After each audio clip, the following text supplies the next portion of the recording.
Hello, you YouTube cunts. When you were a kid, you used to feel great. Remember? You did what you wanted, you said what you wanted, you expressed yourself fully. But now, you feel like shit most of the time. What happened? What changed? And how do we change it back? That is the topic of today's video. I know it's not journaling, affirmations, or doing your wee gratitude lists. It's, hello, my name's Jack. I'm coming to you from Colombia with an absolutely shocking attempt at a beard. I made this YouTube channel to share ideas which have greatly impacted my life in order for them to potentially impact yours. And to start this off, not that I've read the fucking Bible or that I'm a Christian, but I do know that there's a quote in the Bible that says, if you don't change and become like children, you will never enter the kingdom of heaven, which sets me up nicely for a wee story. Once upon a time when you were a kid, when you were sad, you cried. When you were angry, you got raging. When you were hungry, you cried. or you asked for some fucking food. But the point is, when you felt an emotion, you expressed it out in the external world the moment it hit the light of your awareness. And for most of us, when you were a kid, life was pretty good. You kicked about, you drew, you played PS1 or whatever, depending on how old you were. You know, you watched Toy Story. It was a good old life. And then as you got older, shit started happening in your life, didn't it? Now, for some of us, of course, actual real shit started happening. War, famines, fucking being a refugee, crossing across the Sahara Desert in a pair of flip-flops. Like, some of us have to deal with genuine stuff. But even if you weren't born in a war-ravaged country, even if you were born middle class with two parents who loved you, like I was, we all still had many moments throughout our life where we experienced what could be construed as a traumatic event, and that could be your mum leaving you in the fucking shops and forgetting you when you were in the mall or something like that. It could be your parents who were not able to deal with their emotions, then putting that stress onto you by shouting at you. It could be, getting bullied at school. And since we are not equipped with the tools in order to deal with these emotions as we're growing up, because we live in a culture where no one is actually aware of how to deal with these fucking emotions, instead of expressing them, because we don't want to, cry in school and look like a shite bag because someone said something to us, we bottle them up, and we bottle them up, and we bottle them up, and we bottle them up, and we bottle them up. And then we become an adult, and we find things like alcohol, or MDMA, or cocaine, and we realise, oh, there's a way that I can get out of the fucking torture that is my mind for brief periods of happiness and feel confident and feel like I can express myself freely and feel like I can do whatever I want, feel like I can fucking stay up all night and have fun. Interesting. So then, depending on which part of the world you were born in, but certainly if you were born in Scotland, you then go down a 4-year rabbit hole of doing cocaine every weekend. And maybe you get rid of the cocaine, right? But then maybe it's the booze, or the YouTube, or the shopping, or the whatever. But you realise that there's these things that you shouldn't be doing, but you keep doing them. And it's because you're not feeling too great, are you? Wake up in the morning and sometimes there's that 10-second gap where you start looking like, oh, where is it? Oh, there it is. Anxiety. There it is. Despair. There it is. Depression. There you are, my friend. There I am. And you go back into living in this fucking experience where you go around and you walk around and it's like you've got blinders on, but you don't even know it. But everything's just a bit grey. You walk by flowers that if someone had just pulled a blindfold off you for the first time in 7 days, you would stare at this flower for fucking 20 minutes. It's that incredibly beautiful, and it just doesn't even register in your awareness because it's as if the entire world has become monochrome. You feel heavy. You feel anxious. You feel depressed. You feel angry. And you start thinking, oh, what was that feeling I used to have in the past that was me? I remember a time in my life where I felt light and joyous and playful, but I can't even remember the last time I felt like that. So what happened? Well, I'm not going to just say you experienced trauma, which is true. All of us did, by the way. Even if you have shite middle-class trauma, it's still trauma. And it's not a comparative thing where you're like, oh, well, I wasn't born into a war.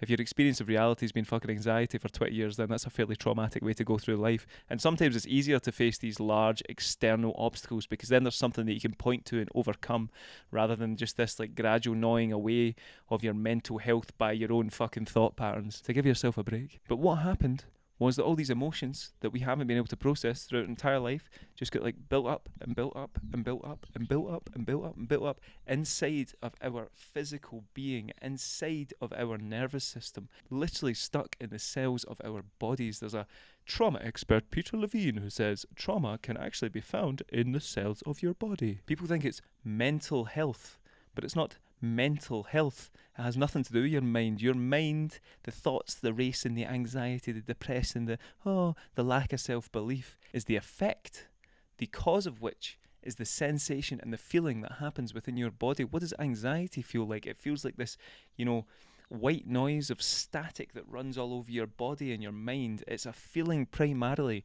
and then the thoughts come as a result. What does depression feel like? It feels like a lack of energy. It feels like you don't have the energy to do the things you want to do. The primary problem is the feeling in your fucking nervous system. And so one way to understand this is that we have pipes in our body where the energy should flow. And when you're sad and you express the sadness, that is the energy flowing through your pipe. But most of us have these blocked, frozen pipes because we've got so much energy stuck within them throughout the years. So then you wonder, why have I got no energy? It's because it's all caught up and stuck within this system, within your nervous system, and it never gets the chance to be released. We have never been taught the way to release emotions from our physical beings. We've never been taught how important that is as a human being. And so we feel bad, and then we go to the YouTube, or we go to the drinking, or we go to the cocaine, or we go to the shagging, we go to the whatever, we go to this, or we go to that. And so we never actually allow these emotions to release, and therefore we re-experience them for our entire life. Most people, again. Then you die. And so that is the why and the what. The question then becomes how, and the way you deal with it is that you learn how to sit with any emotion, any experience that comes into you in your life. This is how you process them. You have to just fucking submerge in them like they're a tepid bath.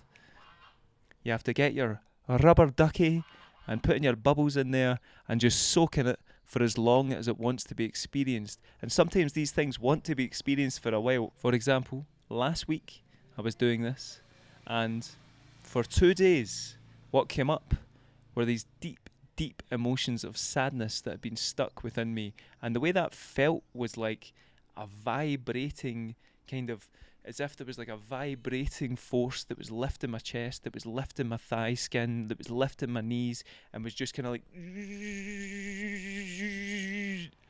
And I just sat with it for hours. And sometimes I had to get up because I had to go back to work. And you would just sit with it and sit with it and sit with it. And you feel so immersed in it that you feel like you're never going to experience anything else other than this sadness again. But you need to just trust that it's going to leave. You need to trust that you're going to be able to get through it. Because on the other side of it, what happens when you experience these emotions, you allow them to come up, you feel them, that's how they release. And once they're released, you feel lighter and lighter every single day. That is enlightenment. It's getting lighter. It's releasing all this shit that's fucking holding you down and has been for 20 years. And all of a sudden you're like, oh, there's singing in the shower again. There's, whistling to myself when I'm cooking my dinner and having a wee dance. There's all those things that I used to do that I haven't been doing because I've felt, And so how do we actually do it though? Yeah, so best way you can do it, two things. Open focus. You can Google a book called The Open Focus Brain, or there's another way that I'm going to show you, multi-layered awareness, almost the exact same thing with some nuances, differences, but I can take you through one thing. So I want you to sit in the chair, and I want you to keep your eyes open, and I want you to pay attention to the weight of your, weight of your body on the chair, and your feet on the ground, or on the couch if you're lying down. Just feel what it feels like to be connected to the earth via the chair. And once you've got that in your head, in your mind, and you're aware of it, I want you to also bring in the environment. Can you feel the weight of your body on the earth as you also look at the environment and become aware of what you can see or what you can hear around you? Are there birds chirping? Is there a dog barking? Is there a car driving past? Are you able to feel the weight of your body and see or hear at the same time? Can you weave those two threads together? Now, can you bring in the breath? Can you be aware of the breath and what you can see in your environment or hear and the weight of your body? Can you layer these three threads of awareness together at the same time. Now this is going to be difficult and it requires a fair deal of concentration. No worries if you get distracted. The weight of your body, what you can see or hear, and your breath.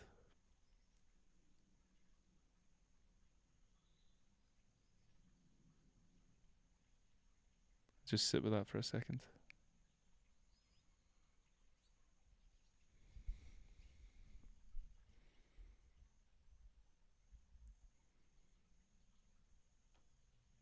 Now I want you to let it go and just come back. And that is how you just immerse. It is a tool that I learned, a very, very powerful personal development program called Rage Heart. This is how you work with your nervous system. It's called multi-layered awareness. There's a lot more to it, but you basically become very aware of the inputs that you have in your sensory environment, and by doing so it takes you out your mind. By doing so it literally grounds you and connects you to your physical body. It relaxes you, calms down your nervous system, and when this happens, when your nervous system is calm, when your body feels like it is safe to process these emotions, these old emotions will start to bubble up to the surface and activate, and they will come and you sit with them. You be open to them for as long as they need. You release them, and that's the process. It's not a thing that happens 1 week or a month or even a year, but it is the single most effective way I have found to release old emotions and trauma from your body and feel pretty fucking good every single day. So give it a bash. That was called Rage Heart, or there's a book called Open Focus Brain, and see you after.